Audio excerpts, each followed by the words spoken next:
Hello সম্মানিত viewers, আসসালামু আলাইকুম রহমতুল্লাহি ওবরকাত। চলে আসলাম সরকারি চাকরির আরও একটি নতুন এবং বিশাল নিয়োগ বিজ্ঞপ্তি নিয়ে।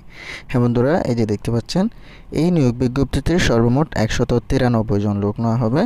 যেই নিয়োগ বিজ্ঞপ্তিতে বাংলাদেশের প্রায় সকল জেলা থেকে ছেলে মেয়ে উভয়ে আবেদন করতে পারবেন নিজেদের শিক্ষাগত যোগ্যতা অনুযায়ী।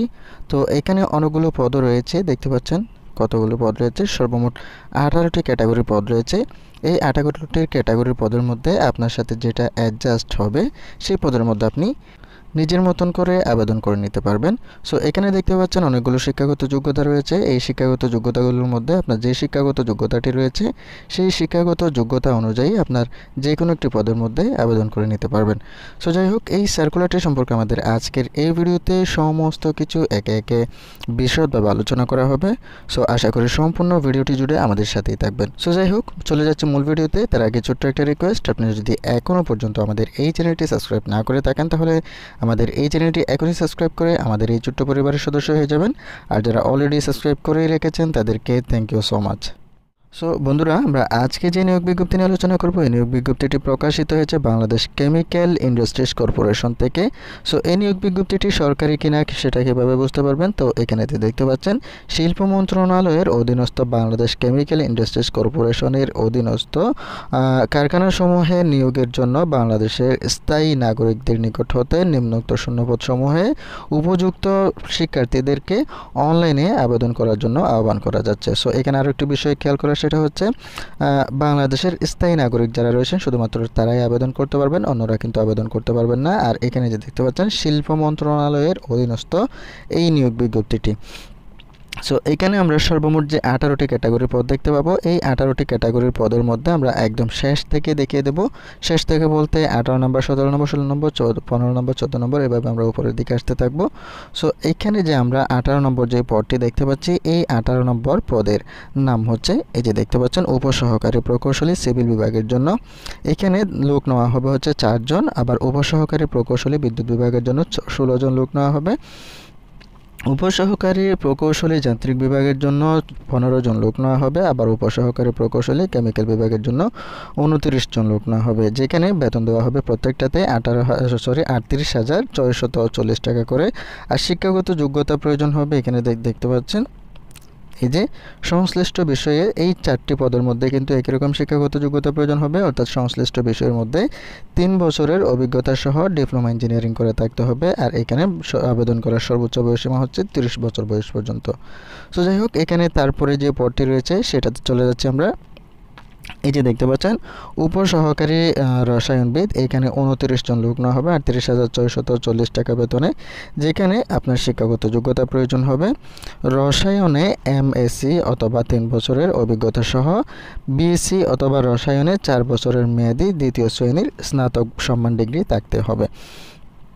তারপর যে পদটি রয়েছে সেটা হচ্ছে সহকারী বাণিজ্যিক কর্মকর্তা, যেখানে 10 জন লোক নেওয়া হবে, যেখানে বেতন দেওয়া হবে 38,640 টাকা। আর শিক্ষাগত যোগ্যতা প্রয়োজন হবে স্নাতকোত্তর অথবা স্ব ক্ষেত্রে 3 বছরের অভিজ্ঞতা সহ স্নাতক ডিগ্রি অথবা 4 বছর মেয়াদি দ্বিতীয় শ্রেণীর স্নাতক সম্মান ডিগ্রি থাকতে হবে।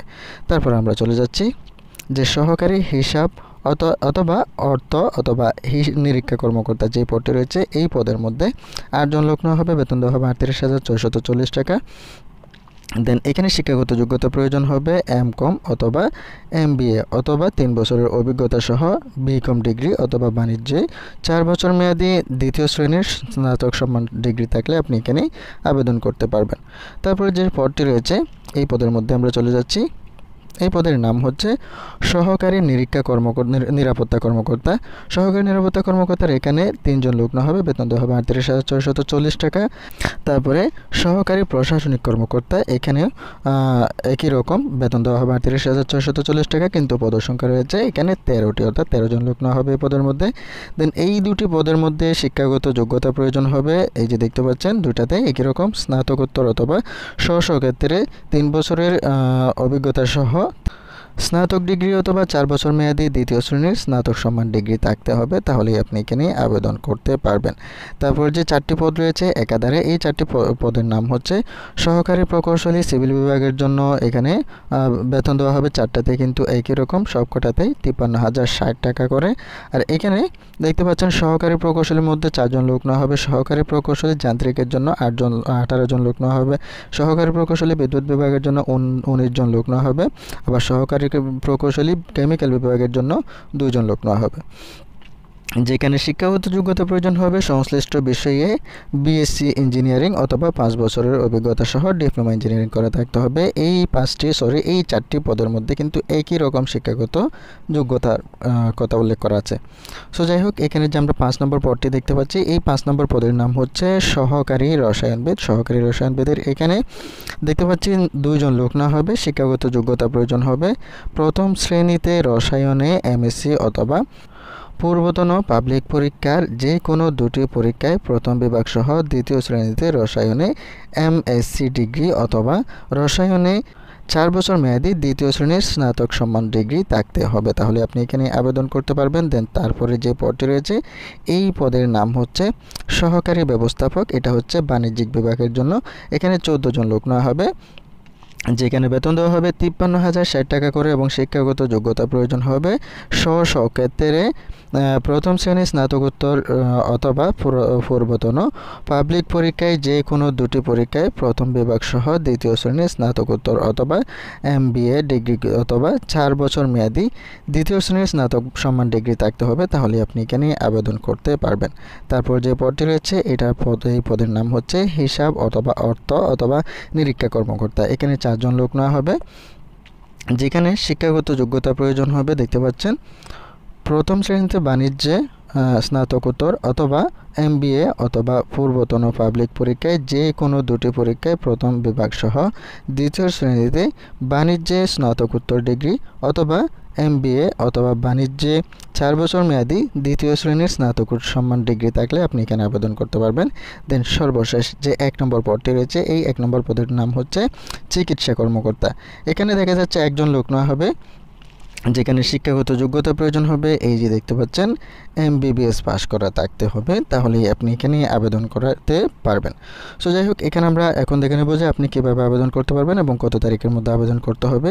এই যে দেখতে পাচ্ছেন এখানে একটা লিঙ্ক, এই লিঙ্কটির মাধ্যমে তাদের ওয়েবসাইটে গিয়ে আপনার আবেদন ফর্মটি ফিল আপ করে সাবমিট করে দিতে হবে। লিঙ্কটি আমরা অবশ্যই আমাদের ভিডিও ডেসক্রিপশন বক্সে দিয়ে দেবো, সেখান থেকে আপনি একটি মাত্র ক্লিক করে তাদের ওয়েবসাইটে গিয়ে আপনার আবেদনটি করে নিতে পারবেন। আর এখানে আপনার আবেদন করার জন্য শেষ সময় হচ্ছে এই যে দেখতে পাচ্ছেন 31 অগস্ট 2024 খ্রিস্টাব্দ রাত 12টা পর্যন্ত। এই সময়টার মধ্যে অবশ্যই আপনার আবেদনটি করে নিতে হবে।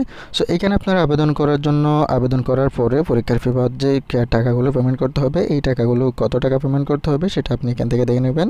400 টাকা এবং 500 টাকা, অর্থাৎ নবম গ্রেডের জন্য 400 টাকা, দশম গ্রেডের জন্য 500 টাকা পেমেন্ট করতে হবে। এই টাকাগুলো আপনাকে অবশ্যই SMS এর মাধ্যমে পেমেন্ট করতে হবে। সো এই ছিল সম্পূর্ণ নিয়োগ বিজ্ঞপ্তি। এই নিয়োগ বিজ্ঞপ্তিতে যদি আপনার কোনো অংশ বুঝতে অসুবিধা হয়ে থাকে তাহলে মাস্ট বি আমাদেরকে কমেন্ট করে জানিয়ে যাবেন। আর যদি এখানে কোনো ধরনের প্রশ্ন থাকে সেটাও আপনি আমাদেরকে কমেন্ট করে যেতে পারেন। ভিডিওটি যদি আপনার কাছে এতটুকু ভালো লেগে থাকে তাহলে অবশ্যই একটা লাইক করে যাবেন। আর পরবর্তীতেও যদি আপনি এই ধরনের চাকরির নিয়োগ বিজ্ঞপ্তি বা নিয়োগ বিজ্ঞপ্তি সংক্রান্ত সকল ধরনের আপডেটগুলো সবার আগে পেতে চান তাহলে আমাদের চ্যানেলটি এখনই সাবস্ক্রাইব করে পাশে থাকা বেল আইকনে ক্লিক করে অল সিলেক্ট করে রাখুন। সো দেখা হবে ইনশাআল্লাহ পরবর্তী পর্বে আরও একটি নতুন এবং ইন্টারেস্টিং নিয়োগ বিজ্ঞপ্তি অথবা নিয়োগ বিজ্ঞপ্তি সংক্রান্ত তথ্য নিয়ে। সে পর্যন্ত ভালো থাকবেন, সুস্থ থাকবেন এবং বেশি বেশি নিজের প্রতি খেয়াল রাখবেন। আল্লাহ হাফেজ।